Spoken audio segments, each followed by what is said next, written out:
Well, last night was about one of your rivals. Here come the Knicks. Rival?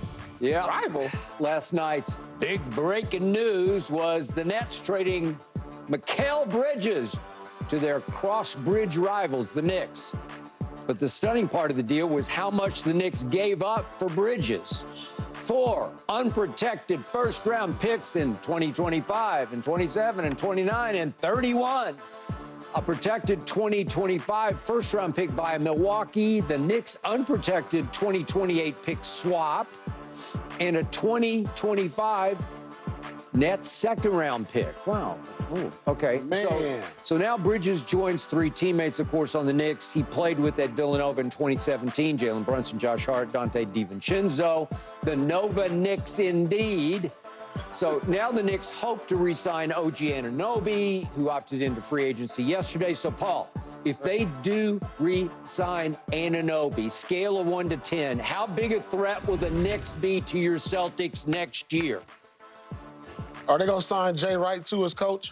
I mean, goodness gracious, Skip. Come on. You just got the whole Villanova team on the New York Knicks. Yeah. Okay. On a scale of 1 to 10, I give them about a 5.5. Do you really? I'm surprised you went that high. Yeah. I gave them without Anunoby, it's at a 5. But to me, I think they needed another superstar. Yeah, they got more depth, of course, and this is something they needed.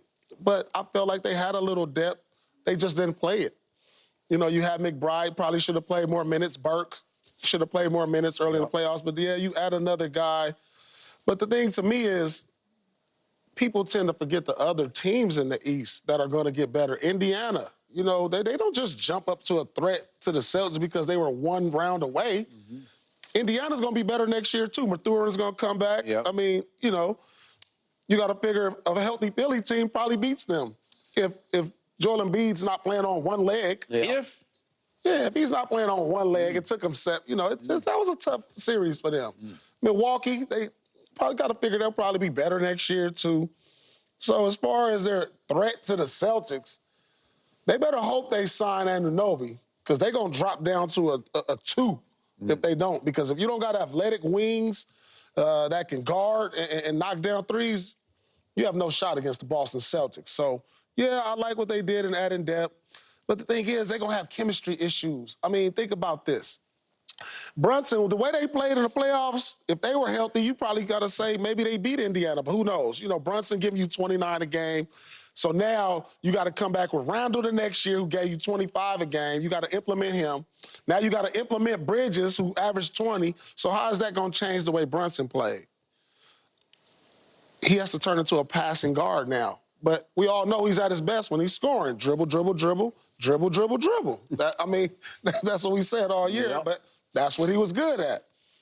So as far as a threat to the Celtics, 5.5 with Anunoby. You know, so pretty much not much of a threat. It sounds like you're dismissing Mikal Bridges as depth, right? You added depth? Like, is he just but depth? I think you need another superstar. Like, if you had to say they added Paul George or they added KD, I would have been like, oh, okay. That sounds like more of a threat to me.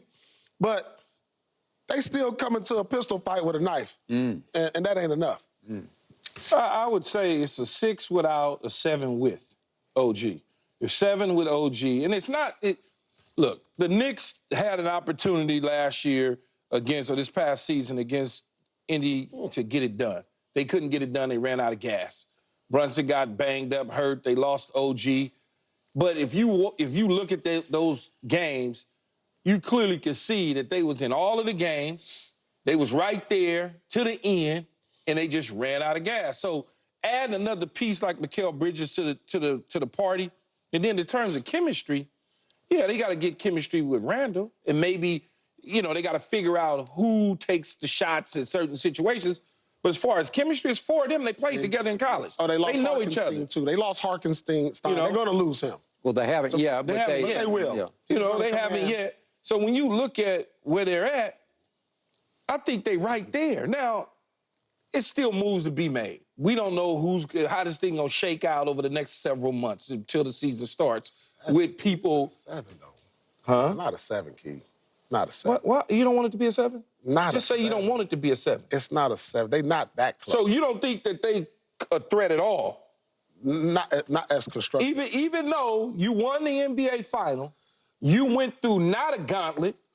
It wasn't even close to a gauntlet to get there. They lost to Indiana in 7. We swept them, Key. Yeah, but you also swept Indiana.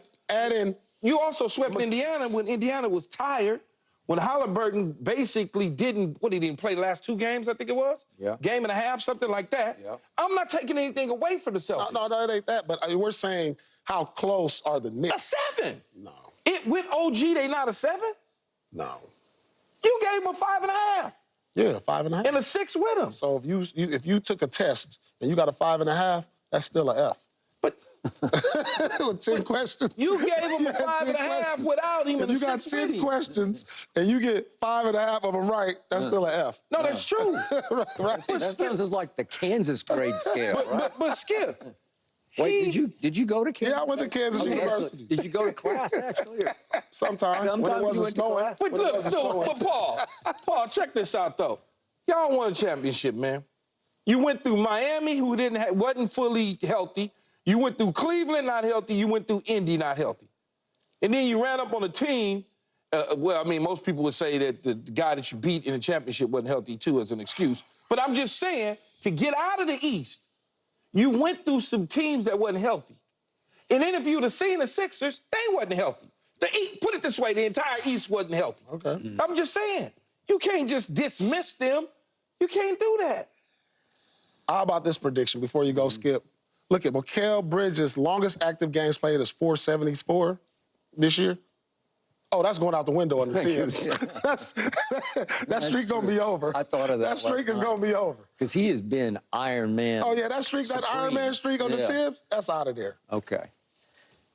All right. Dude averaging 20 a game, but you act like that's just chopped liver. No, that ain't chopped liver on the worst team. Go ahead, Skip. Keyshawn, I'm sorry. I got to go with duck boat on this.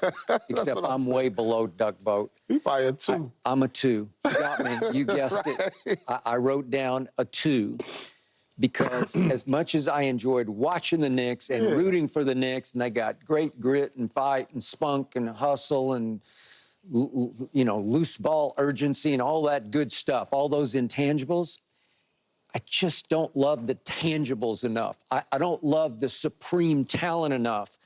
You give me OG and Mikal on the wings, and they're 2 long, athletic, defensive-oriented wings. Mm-hmm. They got some PG and Kawhi younger versions going, where I would say that's pretty good. It's pretty good. No, that's not even. Yeah, but they young can PG and a Kawhi. Yeah, too. On defense. I'm talking about on defense. I give them that. On defense. On defense. Good. Yes. No, okay, I give them that. Where they can threaten your 2 supremely talented wings. At least they can match up, and that's what they just did. Leon Rose just said, damn the future. I'm going completely all in for right now, next year, right? Well, completely all in right now for next year. We've been going after KD with that package. Okay. Going after Paul George with the same trade they package. still, by the way, I'm thinking about this, and I haven't read anything about it yet, but Paul George is still sitting out there, and he's about to become as free as a bird. And they got cap space. Okay, and you could just say, would we rather have Paul George than Anunoby? Maybe. Okay, now you talking. Okay. Now you talking. Okay, now the scale goes up. Right, but now you got some age factor with Paul George, and we're going to get deeper into his value in a few minutes here, but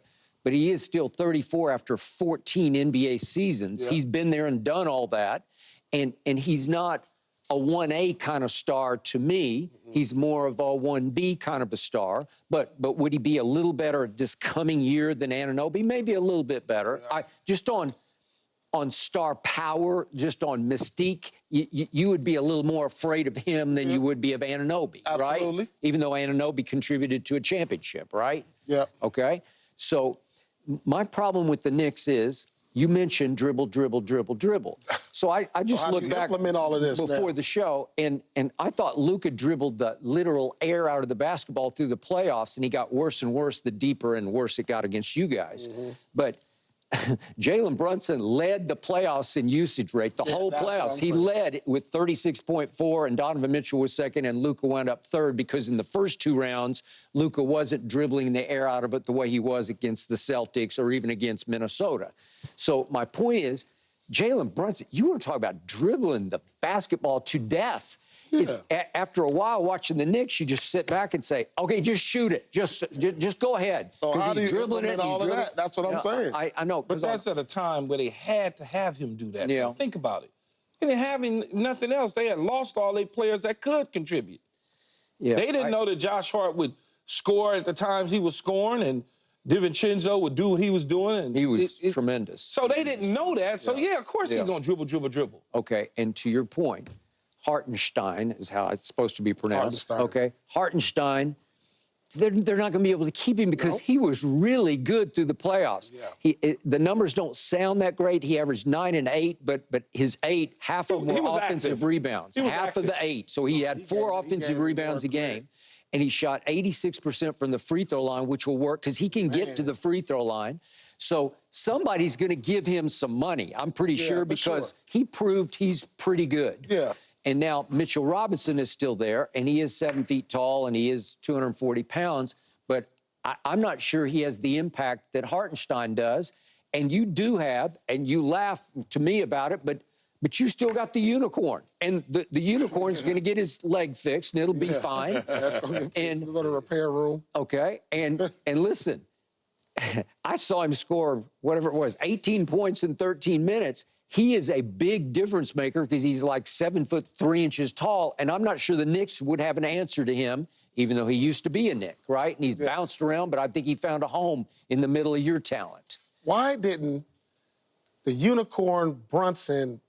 I don't know. And Luka didn't work. It's a good question. Because you got 2 guards that dribble. Okay. And I'm not sure you can win in the NBA. Luka got them there, but they were a 5th seed. I just think they got to change the way they play when you have other players that can play around you. Okay. And now we get back to Mikal Bridges. When I say the name to you, do you sit back and say, ooh? No, that's what I'm saying. If you had told me KD I don't. I like him a lot. I like him a lot. Okay. I like him a lot. He scores 20 a game. He scored 20 a game last year, and he always guarded the toughest player to guard on the other team. Yes. And he's a great kid, and he's good for your chemistry and all the above. But do you fear him? Do you sit back and say, ooh, he could be the Jaylen Brown? I don't see. It's hard to fear him when you really haven't seen him with a talent.